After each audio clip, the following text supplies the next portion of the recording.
नमस्कार दोस्तों, study with introvert में आपका स्वागत है। मैं इंट्रोवर्ट आपके सामने एक नए टॉपिक के साथ, जो कि आरआरबी के एग्ज़ाम में, आने वाले एग्ज़ाम में बहुत ही महत्वपूर्ण होने वाला है।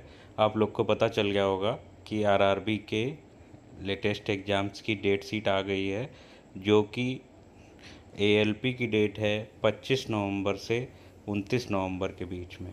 ये लेटेस्ट है और नवंबर मतलब अब ज़्यादा दिन नहीं बचे हैं आपके पास, तो आप हमारे चैनल को सब्सक्राइब करें और वीडियो को लाइक करें और शेयर करें, तो ज़्यादा से ज़्यादा आपके पास मटेरियल मैं प्रोवाइड कराऊं। अगर आप चाहते हैं कि हम आपको मतलब नोट्स प्रोवाइड करें और नए नए वीडियो आपको दें, तो चैनल को सब्सक्राइब करें। फिर आपको हम बताएंगे कि नोट्स आपको हम कहाँ से मिलेंगे। हम एक आपको लिंक देंगे जिससे आपको नोट्स मिल जाएंगे पीडीएफ में। तो बहुत कम समय बचा है, तो हमारे साथ बने रहें, ठीक है। वीडियो को अंत तक देखें, वीडियो आपको बहुत ही अच्छा लगेगा और इससे संबंधित जितने भी क्वेश्चंस बनते हैं वो हम आपके सामने लाएं और प्रीवियस ईयर एग्ज़ाम्स के क्वेश्चंस भी आपको मिलेंगे, ठीक है। इसमें आपको कोई भी समस्या आती है, किसी भी क्वेश्चन में कोई भी डाउट लगता है, तो आप हमसे बेझिझक पूछिए, ठीक है। हम आपका जवाब देंगे नए वीडियो में।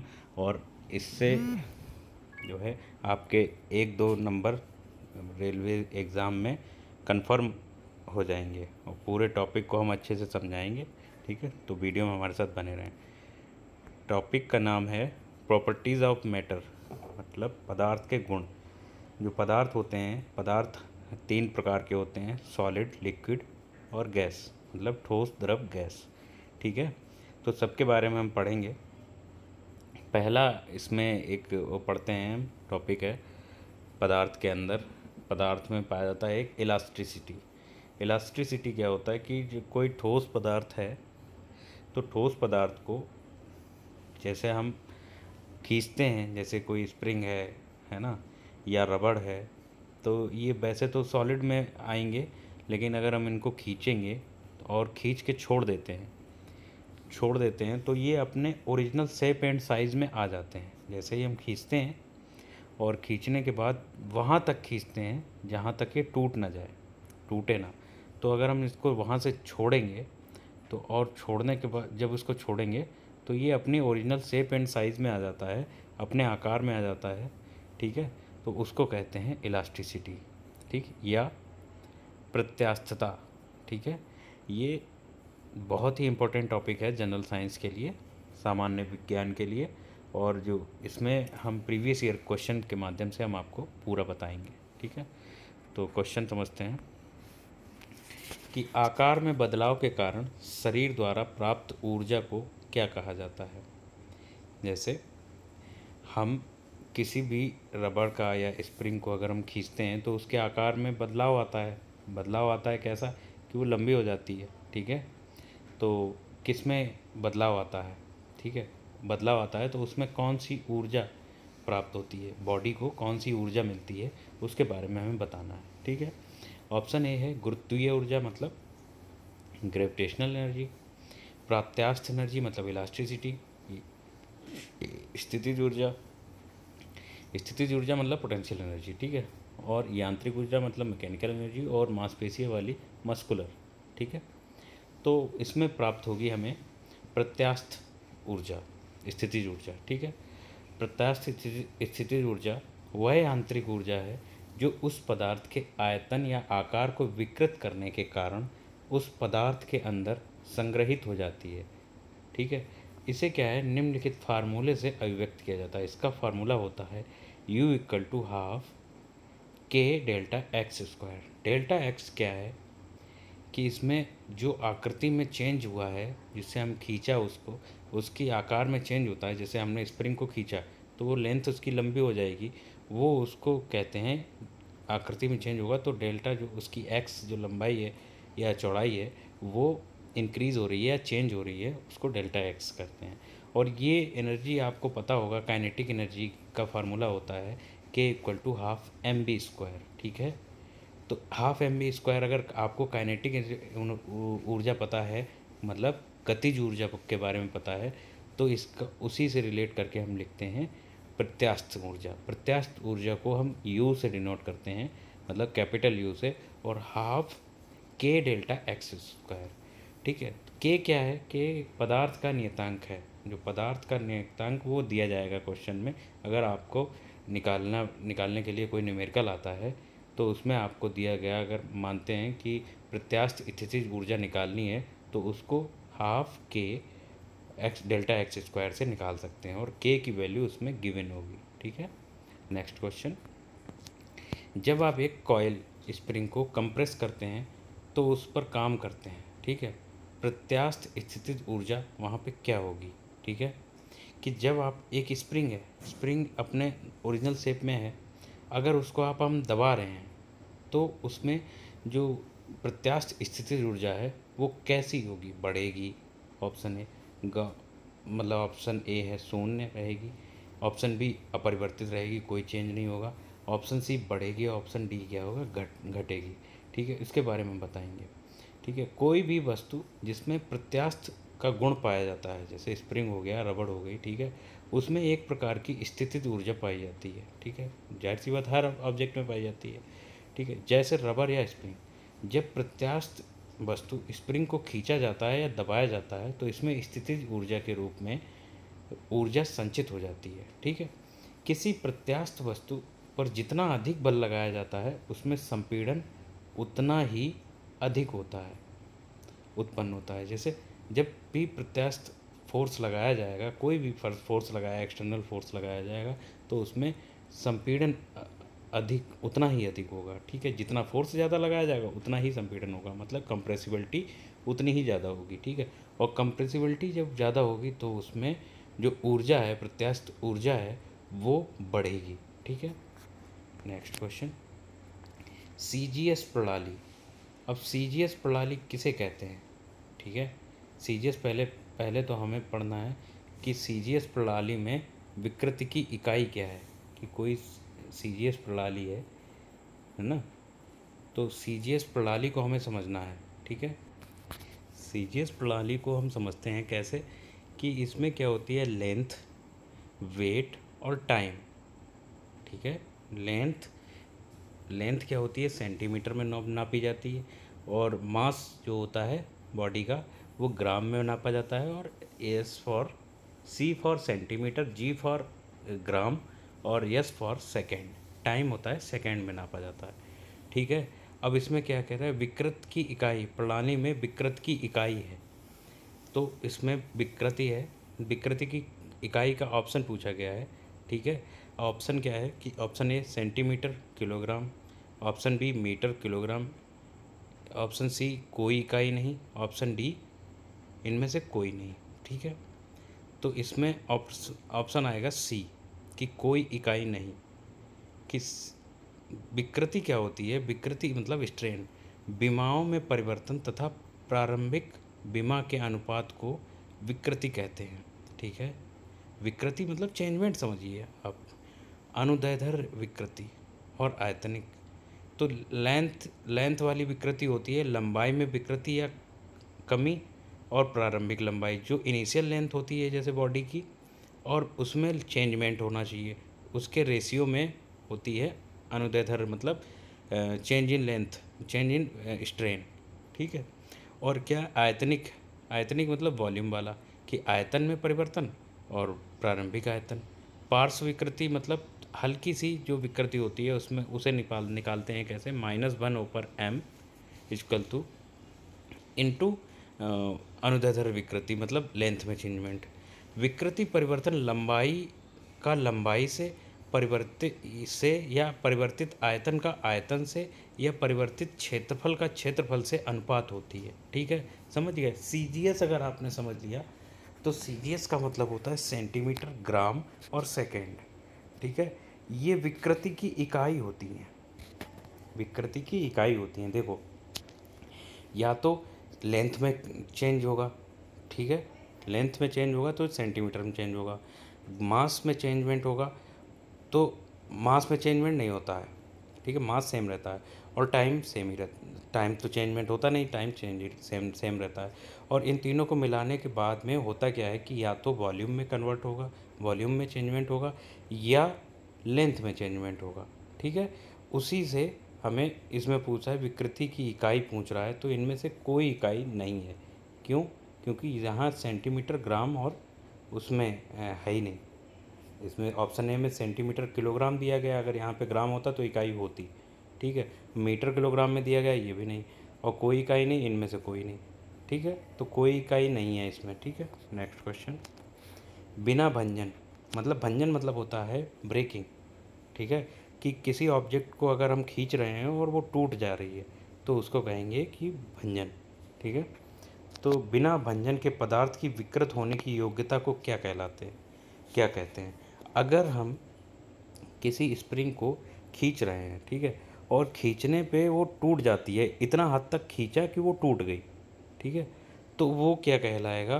वो टूट गई, वहाँ पे उसकी जो इलास्टिसिटी होती है वो ख़त्म हो जाती है। ठीक है, इसको कहते हैं सुघट्यपन। बिना विकृत के बिना भंजन के पदार्थ की विकृत होने की योग्यता कहलाती है सुघट्यपन, यानी प्लास्टिसिटी। जब वो बिना खिंचे, मतलब अगर खिंचती नहीं है और वो टूट जाती है तो उसको कहते हैं प्लास्टिसिटी। ठीक है, ऑप्शन ए लचीलापन, ऑप्शन बी सरकन, सरकन मतलब स्लाइडिंग वाला। ठीक है, और ऑप्शन डी है प्रत्यास्थपन, मतलब प्रत्यास्थपन को इंग्लिश में बोलेंगे कॉम्प्रेसिबिलिटीज, हाँ कॉम्प्रेसिबिलिटी। ठीक है, तो सुघट्यपन मतलब प्लास्टिसिटी। यदि किसी पदार्थ के भार लगाकर विकृत किया जाए, मतलब उस पर फोर्स लगाया और उसको विकृत किया गया, लेकिन भार हटाने पर वह पुनः प्रारंभिक अवस्था में ना आए, जैसे मतलब हमने फोर्स लगाया, उसको खींचा, और जब उसको छोड़ा तो वो अपनी प्रारंभिक अवस्था में ओरिजिनल शेप एंड साइज में नहीं आती है, और अपनी, तो उसको क्या कहते हैं? प्लास्टिसिटी। ठीक है, यदि वस्तु पर भार लगाने पर वह विकृत हो जाए, लेकिन जैसे ही भार हटाया जाए और वह अपनी प्रारंभिक स्थिति में पुनः वापस आ जाए, तो वह बॉडी का उसका प्रत्यास्थपन यानी इलास्टिसिटी कहलाता है। ठीक है, समझ गए? हाँ, इलास्टिसिटी में इतने ही टाइप के क्वेश्चन मिलेंगे आपको जो हमने बता दिए हैं। ठीक है, और कोशिश की है कि आपको पूरा टॉपिक इलास्टिसिटी के बारे में आपको समझ आ गया होगा। इलास्टिसिटी से जितने भी संबंधित क्वेश्चन हैं वो हमने बता दिए हैं, और सारे जो है प्रीवियस ईयर एग्ज़ाम्स में आए हुए हैं। बहुत ही इम्पोर्टेंट टॉपिक है। इससे रिलेटेड कोई भी अगर आपको डाउट है या कोई क्वेश्चन है जो आपको नहीं समझ आ रहा, तो आप हमसे पूछ सकते हैं कमेंट में। ठीक है, नेक्स्ट टॉपिक है पृष्ठ तनाव। ये भी प्रॉपर्टीज़ ऑफ मैटर है, मतलब पदार्थ के गुण में ही आता है ये पृष्ठीय तनाव या केशिकत्व, कैपिलरिटी। ठीक है, सरफेस टेंशन या कैपिलरी। ठीक है, तो नेक्स्ट क्वेश्चन देखते हैं। पूर्णतया प्रत्यास्थ वस्तुओं का प्रस्थापन गुणांक कितना होता है? जो पूर्णतया प्रस्थापित हो जाती, मतलब पूर्णतया इलास्टिक होती हैं जो वस्तुएं, उनका प्रस्थापन गुणांक निकालना है। आरआरबी जेई का क्वेश्चन है ये। ठीक है, तो पूर्णतया जो प्रस्थापित जो वस्तुएं होती हैं उनका जो प्रस्थापन गुणांक होता है वो होता है क्या? एक। एक, समझ रहे? एक, ये वैल्यू याद रखनी है। ठीक है, प्रत्यास्थापन गुणांक जो है ई 0 से 1 के बीच में रहता है, और पूर्णतः जो प्रत्यास्था संघट्य होती हैं उसमें ई की वैल्यू 0 होती है, मतलब जो प्लास्टिक होती हैं उसमें होती है ई की वैल्यू 0 रहती है। और वैसे वास्तविक में अप्रत्यास्थ संघट्य होती हैं वो 0 से ज़्यादा होती है और 1 से कम होती है, और पूर्णतया जो प्रत्यास्थ संघट्य होते हैं वो होते हैं ई की वैल्यू 0, मतलब ई की वैल्यू 1 होती है। ठीक है, ये वैल्यू याद रखनी है, ये वैल्यू याद रखनी है हमेशा। ये वाली, ये जो दिए गई हैं ये हमें याद रखना है। ठीक है, नेक्स्ट क्वेश्चन। एक ब्लॉटिंग पेपर स्याही कैसे सोखता है? ब्लॉटिंग पेपर, ठीक है, ब्लॉटिंग पेपर क्या होता है कि जिसमें इंक या पानी जो होता है वो सोख लेता है, जैसे टिश्यू पेपर जिसे बोलते हैं, समझ लिए। ठीक है, तो इसमें क्या कैसे सोखता है, ठीक है। एक ऑप्शन ए है स्याही सुखाकर, ऑप्शन बी कोशिका यानी कैपिलरी क्रिया करके, ऑप्शन सी ठोसकरण क्रिया, ऑप्शन डी बाष्पीकरण। इसके बारे में समझते हैं। तो ये सोखता है कि कोशिका कैपिलरी क्रिया या केशिकत्व के द्वारा, ठीक है। ठीक है, किसी ठोस पदार्थ के संपर्क में रहने वाले द्रव की वह क्रिया जिसमें द्रव के अणुओं के एक दूसरे के प्रति और ठोस के अणुओं के प्रति आकर्षण के फलस्वरूप द्रव का पृष्ठ उठता या गिरता है, ठीक है। इसमें अट्रैक्शन फोर्स लगता है आपस में, है ना। और इससे जो जो इसका पृष्ठ होता है सॉलिड या लिक्विड का, वो उठता या गिरता है, ठीक है। इसी क्रिया द्वारा ही ब्लॉटिंग पेपर स्याही जो है सोखता है। कैसे कि जब हम उस पर पानी डालते हैं तो उसका हल्का सा पृष्ठ जो है फूल जाता है। उससे उसके कोशिकाओं से पानी जो उस पर कोशिका क्या है, उस पर जो उसके रेसे होते हैं किसी भी ठोस उसके बॉडी के या ऑब्जेक्ट के, है ना, ऑब्जेक्ट बॉडी उसे बोलते हैं या पेपर मान लीजिए, ठीक है। ब्लॉटिंग पेपर जो होता है उसमें क्या है, रेशे पाए जाते हैं, रेशे से पानी अंदर जो है चला जाता है, ठीक है। इसका एक अन्य उदाहरण है, यदि पानी के गिलास में एक पतली खुली नलिका डाल दी जाए तो कैपिलरी के कारण ही नली में पानी का स्तर गिलास के पानी के स्तर से ऊपर हो जाता है। समझ गया कि जब हम कोई फ्रूटी पी रहे हैं, फ्रूटी में एक कैपिलरी ट्यूब दी जाती है जिससे हम डाल के ऊपर से पानी फ्रूटी पी लेते हैं और उसको जो फ्रूटी वाला पाउच होता है वो खाली कर देते हैं। समझ गए। तो उससे क्या होता है कि एक अंदर पानी डाल वो फ्रूटी वाला जूस भरा होता है वो ऊपर आ जाता है और वो पाउच खाली हो जाता है, ठीक है। नेक्स्ट क्वेश्चन, मिट्टी का तेल लालटेन बत्ती में इनमें से किस गुण के कारण ऊपर चढ़ता है। अब इसमें मिट्टी का तेल, जैसे जब लालटेन पुराने ज़माने में चलती थी तो वो इसमें एक बत्ती डाली जाती थी, ठीक है। एक बत्ती डाली जाती थी मिट्टी के तेल में डूबी हुई, तो वो उससे मिट्टी का तेल ऊपर पहुंच जाता था ऊपर, और इस लालटेन जलती रहती थी, ठीक है। ये किस कारण होता था, इसको कहते हैं केशिकत्व, ठीक है। केशिकत्व क्या होता है, केश नली के में द्रव के ऊपर चढ़ने या नीचे उतरने की घटना को केशिकत्व कहते हैं। इसमें वो जो बत्ती होती है वो मिट्टी के तेल को सोखती रहती है और ऊपर आग जलती रहती है, ठीक है, और मिट्टी का तेल ऊपर जल जाता है, ठीक है। केश नली एक बहुत ही कम एवं एक समान त्रिज्या वाली खोखली नली होती है। केश नली में द्रव किस सीमा तक ऊपर चढ़ेगा यह केश नली की त्रिज्या पर निर्भर करता है। केशिकत्व के उदाहरण ब्लॉटिंग पेपर स्याही को शीघ्र सोख लेता है, इसमें बने छोटे छोटे छिद्र केश नली की तरह कार्य करते हैं। लालटेन या लैंप की बत्ती में केशिकत्व के कारण ही तेल ऊपर चढ़ता है। नेक्स्ट क्वेश्चन, एक द्रव की बूंद संयोजित होती है क्योंकि उसके कणों का आकर्षण इसका संभव क्षेत्रफल न्यूनतम करता है। इस परिघटना को क्या कहते हैं। इस परिघटना को क्या, एक द्रव की बूंद, जैसे एक लिक्विड की बूंद है, वो एक संयोजित हो जाती है, इकट्ठी हो जाती है, इसके कणों का आकर्षण इसका संभव क्षेत्रफल जो होता है वो न्यूनतम कर देता है। इतनी छोटी हो जाती है बूंद, वो उसकी बूंदें हमने देखी हैं कि पत्ते पे इकट्ठी हो जाती हैं और उसका जो एरिया होता है वो क्या करते हैं कि उसका क्षेत्रफल बहुत न्यूनतम कर देता है। इस परिघटना को क्या कहेंगे कि ये किस कारण होता है, ठीक है। ये कारण होता है पृष्ठ तनाव यानी सरफेस टेंशन, ठीक है। द्रव के अंदर अणु असंजक बल ससंजक बल के कारण, मतलब जो कंप्रेसिव फोर्स होता है उसके कारण अपने पड़ोसी अणुओं के द्वारा आकर्षित होते हैं। अणु जो होते हैं, जो एटम होते हैं लिक्विड के या वाटर के, ठीक है, उसके जो एटम होते हैं वो एक दूसरे को अट्रैक्ट करते हैं, ठीक है। द्रव पर ऊपरी सतह पृष्ठ जो है स्वतंत्र होता है, उसे स्वतंत्र पृष्ठ कहा जाता है। द्रव की स्वतंत्र पृष्ठ को उसके नीचे वाले अणु अपनी ओर खींचते हैं, जिसके कारण द्रव का स्वतंत्र पृष्ठ हमेशा तनाव में रहता है। उसमें कम से कम क्षेत्रफल प्राप्त करने की प्रवृत्ति होती है। द्रव के पृष्ठ का यह तनाव ही पृष्ठ तनाव कहलाता है। जब लिक्विड की बूंद जो है एकदम से छोटी हो जाती, कंप्रेस्ड हो जाती है, और उसकी सरफेस पे एक टेंशन रहती है जिससे वो खिंचा हुआ एकदम से गोल आकार ले लेता है। ठीक है, नेक्स्ट क्वेश्चन, जल की गिरती हुई बूंद किस गुणधर्म के कारण गोलाकार होती है? अभी हमने बताया कि जो सॉलिड वो लिक्विड होता है, लिक्विड में अंदर जो होते हैं एटम वो फ्रीली होते हैं और एक दूसरे को अट्रैक्ट करते हैं। इसके कारण वो एकदम से बूंद जो होती है गोल हो जाती है और उसके ऊपर जो होता है वो सरफेस टेंशन के कारण वो एकदम से एकदम कॉम्पैक्ट हो जाती है। ठीक है, तो ये पृष्ठीय तनाव के कारण होता है। ठीक है, option A is the correct answer, जल का पृष्ठीय तनाव। आरआरबी जेई 2014 का क्वेश्चन है ये। ठीक है, इसमें हम समझते हैं कि द्रव का बूंद या गिरती हुई बूंद का गोलाकार होना द्रव के अंदर पृष्ठ तनाव यानी सरफेस टेंशन गुण के उपस्थित होने के कारण होता है।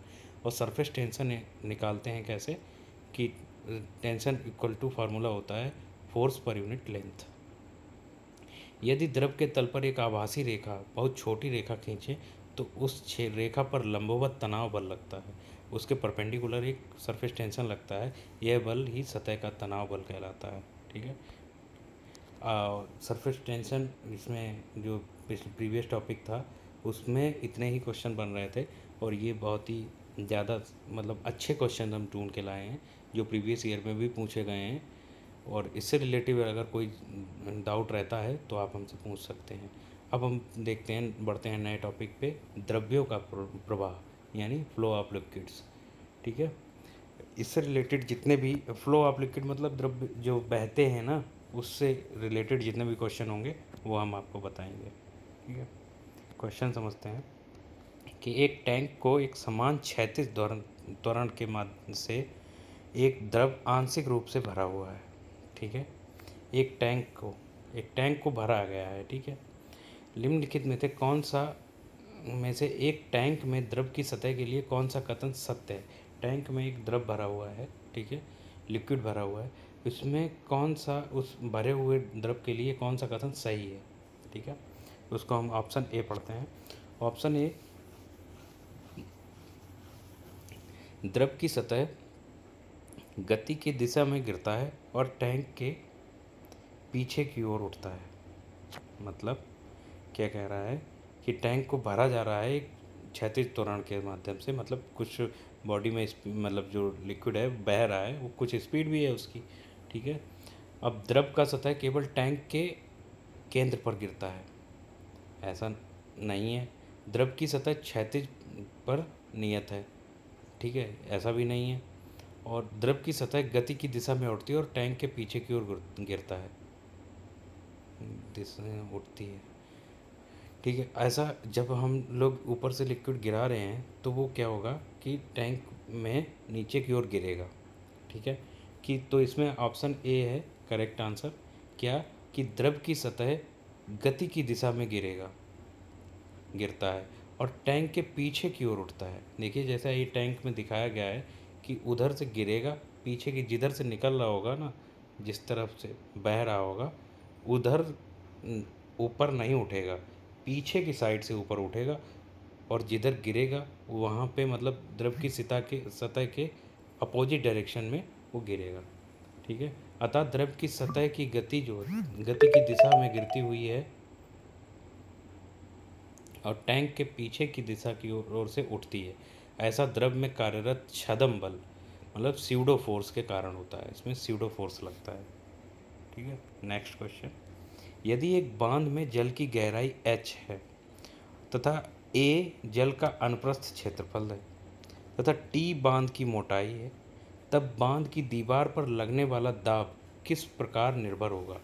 दाब पूछ रहा है। ठीक है, इसमें क्या कह रहा है, h जो है वो गहराई है, गहराई मतलब हाइट मान लेते हैं, a क्या है क्षेत्रफल है और t क्या है मोटाई है बांध की। ठीक है, बांध की दीवार पर।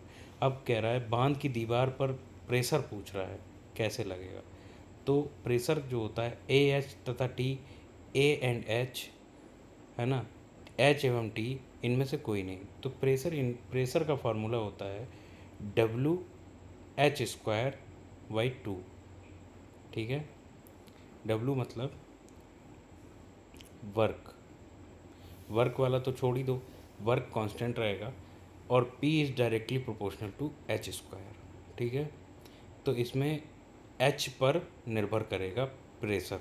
प्रेशर H अगर हाइट अगर बढ़ेगी, मतलब गहराई बढ़ेगी, तो प्रेशर भी बढ़ेगा। अतः जल द्वारा बांध की दीवार पर लगाया गया क्षैतिज दाब भरे जल की ऊंचाई पर निर्भर करता है। ठीक है, नेक्स्ट क्वेश्चन। जब पानी से भरे हुए एक बीकर में एक कार्क और कील को रखा जाता है तो कार्क तैरता है जबकि कील डूब जाती है। इसके पीछे कारण क्या है, इसका कारण पूछ रहा है। ठीक है, अब कार्क का घनत्व पानी के घनत्व से अधिक है। अगर पानी कार्क का किसी भी वस्तु का घनत्व अगर ज़्यादा है और पानी के घनत्व से, तो वो डूब जाएगी। ठीक है, इसमें कह रहा है कि कार्क तैरता रहता है, तो लोहे की कील का घनत्व पानी के घनत्व से अधिक है। बिल्कुल सही, क्योंकि लोहे के अगर किसी भी वस्तु का घनत्व ज़्यादा होगा पानी से, तो वो पानी में डूब जाएगी। लोहे के कील का घनत्व अगर ज़्यादा है तो वो डूब जाएगी। लोहे की कील का द्रव्यमान कार्क के द्रव्यमान से अधिक है, वो नहीं मतलब है इसमें। कार्क का द्रव्यमान लोहे की कील के द्रव्यमान से अधिक है, बिल्कुल नहीं। जैसे लकड़ी का द्रव्यमान होता है, लकड़ी है और लोहा है, तो 1 किलो का लोहा और 1 किलो की लकड़ी बराबर मास है। दोनों का द्रव्यमान अगर बराबर है और दोनों को पानी पे छोड़ेंगे तो लकड़ी तैरती रहेगी और कील मतलब लोहा है वो डूब जाएगा। ऐसा इसीलिए होता है कि जो घनत्व होता है ना, वो लकड़ी का घनत्व कम होता है। इसके क्यों? क्योंकि इसके जो आपस में मालिकुलर होते हैं, मालिक्यूल्स होते हैं, लकड़ी के पार्टिकल्स होते हैं, वो थोड़ी जो है उनमें गैप होता है ना। और जबकि लोहे में जो मॉलिक्यूल्स होते हैं एक दूसरे को ज़्यादा अट्रैक्ट करते हैं और ये कॉम्पैक्ट होता है, और लकड़ी जो होती है कॉम्पैक्ट इतना नहीं होती है। ठीक है, तो लोहा डूब जाता है और पानी लकड़ी जो है तैरती रहती है। Next question. बर्नौली का प्रमेय के किस संरक्षण के सिद्धांत पर आधारित है? बर्नौली प्रमेय आपने सुना होगा। बर्नौली प्रमेय क्या होता है? P = ½ ρv² + ρgh = कांस्टेंट होता है। ठीक है, इसमें ये फार्मूला होता है। और बर्नौली का प्रमेय किस पर आधारित होता है? तो ये ऑप्शन ए है संवेग मतलब इम्पल्स, ऑप्शन बी फोर्स बल, ऑप्शन सी द्रव्यमान यानी मास, ऑप्शन डी ऊर्जा। तो बर्नौली का प्रमेय हमेशा ऊर्जा के संरक्षण पर निर्धारित होता है। ठीक है, आरआरबी जेई का क्वेश्चन है ये। ठीक, नेक्स्ट क्वेश्चन। द्रवों में घर्षण को क्या कहते हैं? द्रवों में घर्षण को श्यानता कहते हैं, और श्यानता कहलाती है विस्कोसिटी। ठीक है, इंग्लिश में कहेंगे विस्कोसिटी। विस्कोसिटी मतलब जब द्रवों में एक परत होती है, जैसे ऊपर वाली लेयर, नीचे वाली लेयर, उससे नीचे वाली लेयर। जब ऊपर वाली लेयर ज़्यादा तेज़ चलती हुई दिखेगी, नीचे वाली लेयर उससे कम, फिर उससे नीचे वाली उससे कम। जैसे जब फ्लो होता है लिक्विड का, तो आपने देखा होगा कि हम अगर किसी नदी में खड़े हैं या गंगा मतलब किसी में भी खड़े हैं, तो आपको ऐसा प्रतीत होता है कि ऊपर वाली लेयर ज़्यादा तेज़ चल रही है, उससे नीचे वाली हल्की चल रही है, उससे नीचे वाली और हल्की चल रही है। ये घर्षण के कारण होता है, उसी को कहते हैं विस्कोसिटी। ठीक है, द्रवों में घर्षण को श्यानता कहा जाता है। श्यानता तरल का वह गुण है जिसके कारण तरल उन बलों का विरोध करता है जो उसके स्वरूप को बदलना चाहते हैं। ठीक है, श्यानता को किसी द्रव अथवा गैस के आंतरिक घर्षण के रूप में देखा जा सकता है। ठीक है, नेक्स्ट क्वेश्चन। अब कह रहा है कि उत्प्लावकता और आर्किमिडीज का सिद्धांत यानी बायनेंसी एंड आर्किमिडीज प्रिंसिपल के बारे में, ये पदार्थ के गुण का ये लास्ट टॉपिक है। ठीक है, क्वेश्चन के माध्यम से समझते हैं।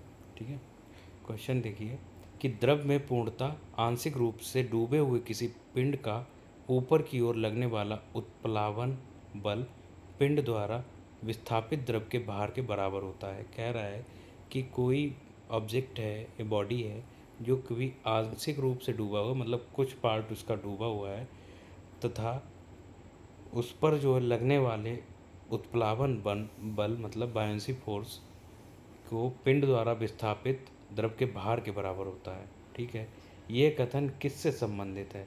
तो ये दिया गया था आर्किमिडीज प्रिंसिपल, मतलब आर्किमिडीज के सिद्धांत में ये दिया गया था कि अगर कोई बॉडी जो है वो आधी डूबी हुई है, तो उस पर जो बायोंट फोर्स लगेगा वो उसके द्वारा, जो ऑब्जेक्ट द्वारा विस्थापित द्रव है, जो लिक्विड जितना वो हटाता है अपनी जगह को, जितने में डूबता है उसके भार के बराबर होता है। वो उतना ही डूबता है जितना लिक्विड इधर उधर हट जाता है। जैसे अगर कोई टब है, टब में आप बोतल डालते हैं, बोतल भरी हुई 1 लीटर की, 2 लीटर की, तो वो उतनी ही डूबेगी जितनी की वो लिक्विड जो है, मतलब जितना लिक्विड हटेगा उतनी ही वो डूबेगी। मतलब अगर आधा लीटर लिक्विड बाहर होगा, आधा किलो, तो उतना ही जो है वो बोतल डूब जाएगी। यही आर्किमिडीज का सिद्धांत बताता है। इसके अनुसार आर्किमिडीज के सिद्धांत के अनुसार कोई वस्तु जो द्रव में पूर्णतः या आंशिक रूप से डूबी है, उसके द्वारा द्रव द्वारा ऊपर की ओर लगने वाला बायोंट फोर्स द्वारा हटाए गए द्रव के भार के बराबर होता है। उस बल को उत्क्षेप बल भी कहते हैं, यानी अपथ्रस्ट भी कहते हैं। इसी बल के कारण किसी द्रव में आंशिक रूप से डूबा हुआ पिंड अपने वास्तविक वजन से कम वजन का प्रतीत होता है, अर्थात हल्का प्रतीत होता है। जब कोई ऑब्जेक्ट पानी में तैरता है तो वो बहुत हल्का फील होता है, ठीक है। वो क्यों होता है? वो अपथ्रस्ट जो फोर्स होता है उसकी वजह से, ठीक है। बायोंसी के सिद्धांत के आधार पर जहाज पानी में तैरते हैं। सर्वप्रथम इस सिद्धांत की पहचान करने का श्रेय किस वैज्ञानिक को दिया गया था? बायोंसी का, जो बायोंसी की वजह से ही हमारे पानी के जहाज जो हैं उसकी पानी की सतह के ऊपर तैरते हैं, है ना। इसका सिद्धांत सबसे पहले किसने दिया था? ये दिया था आर्किमिडीज ने, ठीक है। बायोंसी के सिद्धांत पर पानी के जहाज पानी पर तैरते हैं। सर्वप्रथम इस सिद्धांत की पहचान करने का श्रेय आर्किमिडीज को दिया जाता है, ठीक है। इनके अनुसार जब कोई वस्तु किसी द्रव में पूरी अथवा आंशिक रूप से डुबोई जाती है तो उसके द्वारा भार में आभासी कमी होती है। आभासी कमी होती है, एक्चुअल में नहीं होती है। भार में यह आभासी कमी वस्तु द्वारा हटाए गए द्रव के भार के बराबर होती है। समझ गया? अब नील्स बोर ने क्या किया था? नील्स बोर ने क्वांटम थ्योरी दी थी। क्वांटम विचारों के आधार पर हाइड्रोजन परमाणु के स्पेक्ट्रम की व्याख्या तथा नाभिकीय विखंडन का सिद्धांत प्रस्तुत किया था। किसने? नील्स बोर ने। नील्स बोर के बारे में हम बता रहे हैं, ठीक है। नील्स बोर ने सबसे पहले, नील्स बोर का सिर्फ एक याद रखिए, क्वांटम थ्योरी दी थी इन्होंने, ठीक है। और क्वांटम थ्योरी में परमाणु विखंडन आता है ना, नाभिकीय विखंडन आता है, परमाणु स्पेक्ट्रम की व्याख्या होती है। परमाणु स्पेक्ट्रम मतलब समझ रहे हो? SPDF मतलब जो वो दिए थे, क्या नाम, SPDF जो ऑर्बिट होती हैं उनके बारे में बताया था, ठीक है। कैपलर जो दिए गए हैं वैज्ञानिक हैं, उन्होंने दिया था सौर मंडल के ग्रहों की गति का सिद्धांत, ठीक है। और केन रूथरफोर्ड ने, जो रदरफोर्ड ने न्यूजीलैंड के क्रिकेटर हैं। केन रदरफोर्ड नहीं, रूथरफोर्ड, जो वो हैं न्यूजीलैंड के क्रिकेटर हैं, ठीक है। ये RRB ALP और NTPC दोनों में क्वेश्चन पूछा गया है।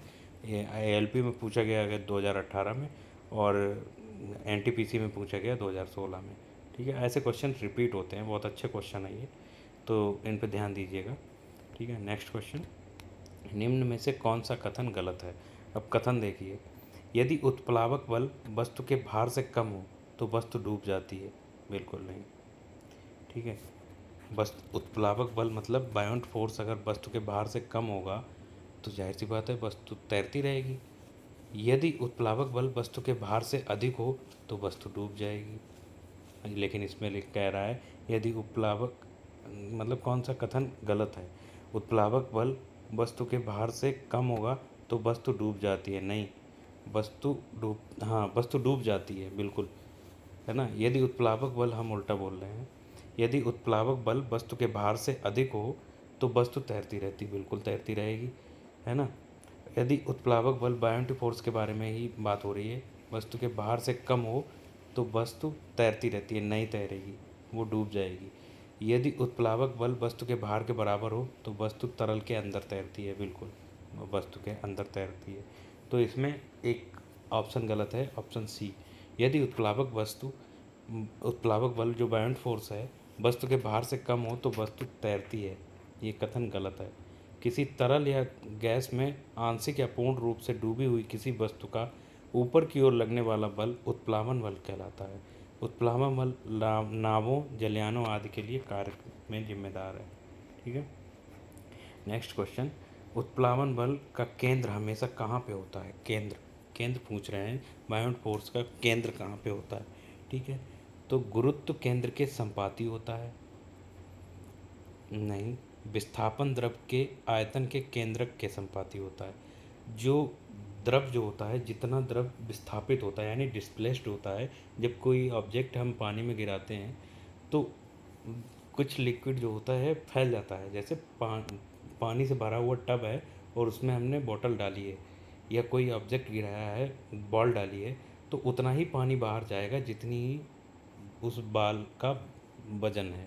ठीक है, तो इसका जो है वो होता है, उसके संपाती होता है, मतलब डायरेक्टली प्रोपोर्शनल होता है कि अगर मास हम बढ़ाएंगे, है ना, आयतन मतलब वॉल्यूम अगर हम बढ़ाएंगे और तो उतना ही द्रव बाहर होगा, उसके वॉल्यूम के बराबर जाएगा। ठीक है।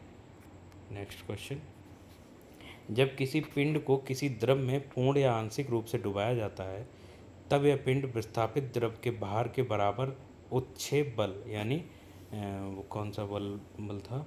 उत्क्षेप बल को इंग्लिश में क्या कहें, है ना, उत्क्षेप बल का अनुभव करता है। ठीक है, उत्क्षेप बल को कहते हैं अपथ्रस्ट फोर्स। ठीक है, ये इसे किस सिद्धांत के रूप में जाना जाता है? आर्किमिडीज ने ही इसके वो दिए थे। ठीक है, जो फ्लो, वाटर फ्लो होता है या लिक्विड फ्लो होता है, उसमें आर्किमिडीज का प्रिंसिपल ही माना जाता है सबसे ज़्यादा। ठीक है, पास्कल का सिद्धांत हमेशा प्रेशर पे आता है। स्टोक्स का सिद्धांत जो है, न्यूटन का सिद्धांत गति पे आता है। स्टोक्स का सिद्धांत शायद स्टोक्स का सिद्धांत कुछ दिया होगा, आगे बताएंगे, आगे चैप्टर में आएगा तब बताएंगे आपको। ठीक है, आर्किमिडीज का सिद्धांत क्या होता है कि जब किसी वस्तु को किसी द्रव में डुबोया जाता है तो वो वस्तु एक ऊर्ध्वाधर बल के ऊपर की ओर कार्य करता है, कि मतलब जो परपेंडिकुलर फोर्स होता है उसके ऊपर कार्य करता है। इसका मान वस्तु द्वारा हटाए गए द्रव के भार के बराबर होता है। उत्प्लावन बल का मान वस्तु की द्रव की गहराई पर निर्भर नहीं करता है।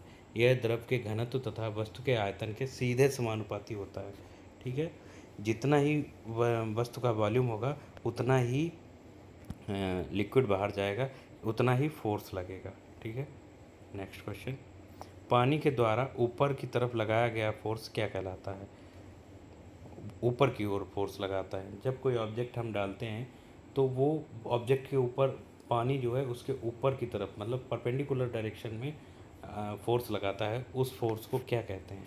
ऑप्शन ए गुरुत्वाकर्षण यानी ग्रेविटेशनल फोर्स, घनत्व यानी वॉल्यूम, और घर्षण यानी फ्रिक्शन, और सी ऑप्शन है उत्प्लावन बल। उत्प्लावन बल कहलाता है, पानी के ऊपर की तरफ लगाया बल को उत्प्लावन बल कहते हैं। ठीक है, यानी बायोंट फोर्स। किसी तरल में आंशिक या पूर्ण रूप से डूबी हुई किसी वस्तु की ओर लगने वाला बल उत्प्लावन बल कहलाता है। ठीक है। नेक्स्ट क्वेश्चन, जहाज़ों की गति में वृद्धि किस पर आधारित होती है? Archimedes principal. जो भी पानी में जहाज, नाव, है ना, या लकड़ी तैर रही है ना, ये सिर्फ आर्किमिडीज प्रिंसिपल के आधार पर चलती है और इसमें फोर्स लगता है बायोंट फोर्स या अपथ्रस्ट फोर्स। ठीक है, तो आर्किमिडीज प्रिंसिपल बहुत ही मतलब फ्लो ऑफ वाटर या फ्लो ऑफ लिक्विड के लिए बहुत ही इम्पोर्टेंट जो वो प्रिंसिपल है वही है आर्किमिडीज प्रिंसिपल। आरआरबी एनटीपीसी में पेपर फर्स्ट में पूछा गया है ये। ठीक है। नेक्स्ट क्वेश्चन, ऊपरी प्रणोद और भार में प्रयुक्त क्या होते हैं? ऊपरी प्रणोद, है ना, तो ऊपरी प्रणोद और भार में प्रयुक्त होते हैं, क्या प्रयुक्त होता है? प्रणोद मतलब होता है थ्रस्ट।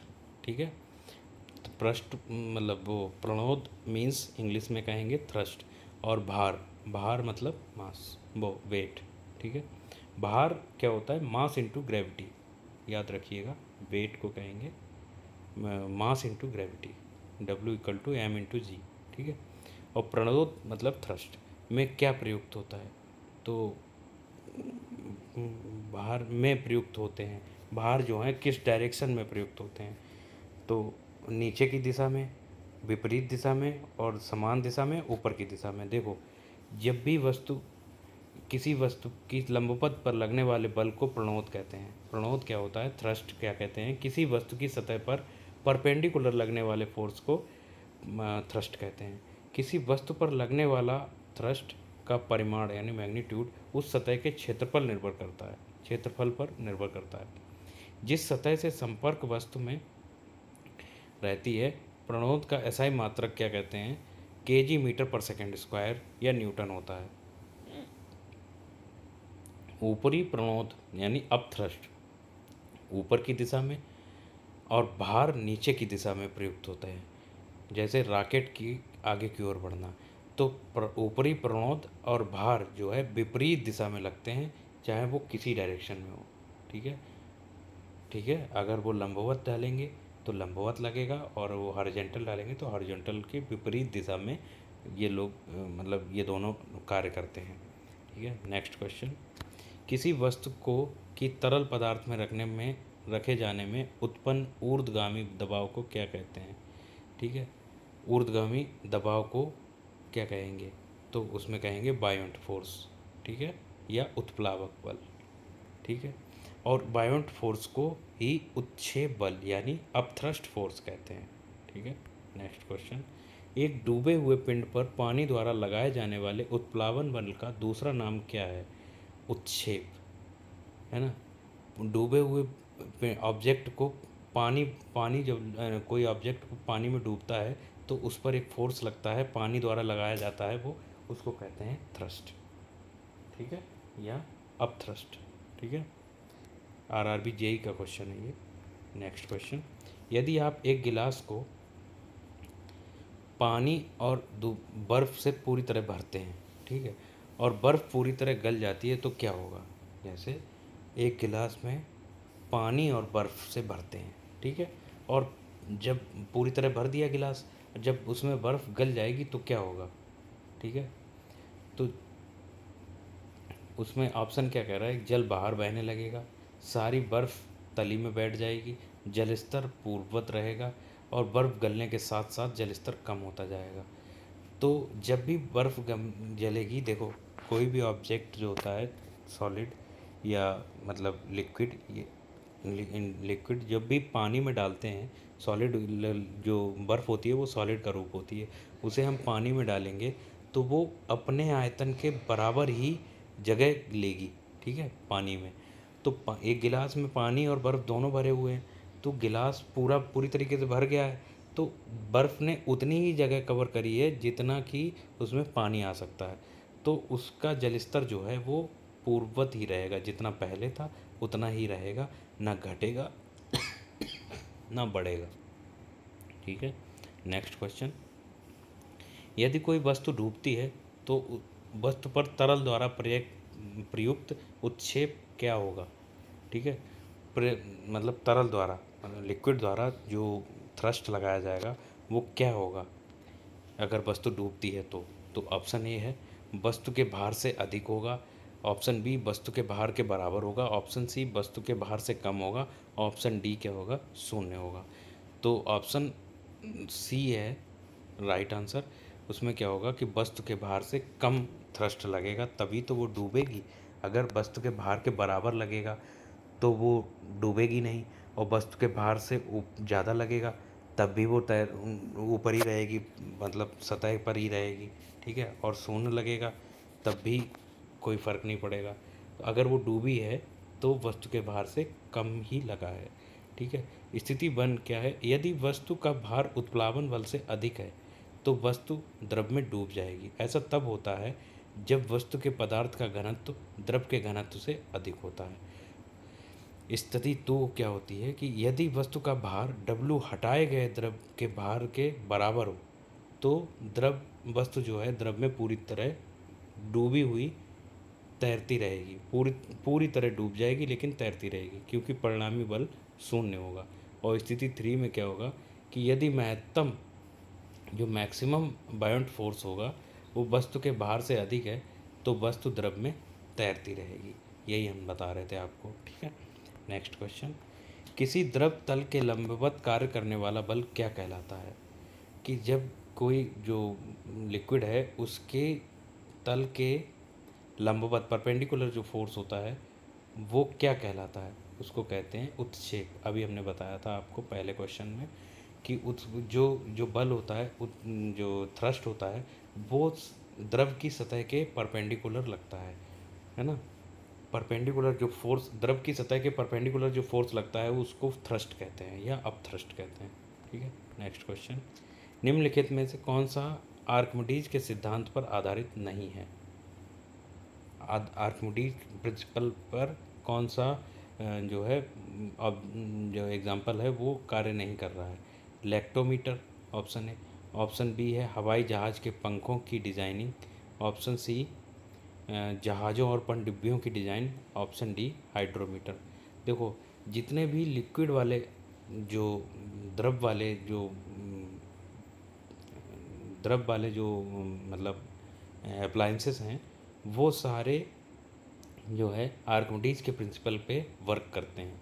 और हवाई जहाज जो हवा में उड़ता है उसमें आर्किमिडीज का प्रिंसिपल काम नहीं करेगा। आर्किमिडीज के अनुसार जब कोई वस्तु किसी द्रव में आंशिक या अथवा पूर्ण रूप से डुबोई जाती है तो उसकी भार में कमी का आभास होता है। ठीक है, वस्तु के भार में आभासी कमी वस्तु द्वारा हटाए गए द्रव के भार के बराबर होती है। लैक्टोमीटर पानी के जहाज और पनडुब्बियों की डिज़ाइन और हाइड्रोमीटर आदि आर्किमिडीज के सिद्धांत पर आधारित होते हैं। वायुयान मतलब हवाई जहाज की डिजाइनिंग बर्नौली के सिद्धांत पर कार्य करते हैं। इनमें पंख का आकार ऐसा होता है कि हवा का दबाव पंख के ऊपर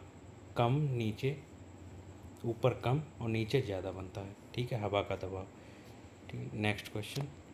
यदि कोई वस्तु तैरती है तो वस्तु पर जल द्वारा लगाए जाने वाला उत्क्षेप बल क्या होगा?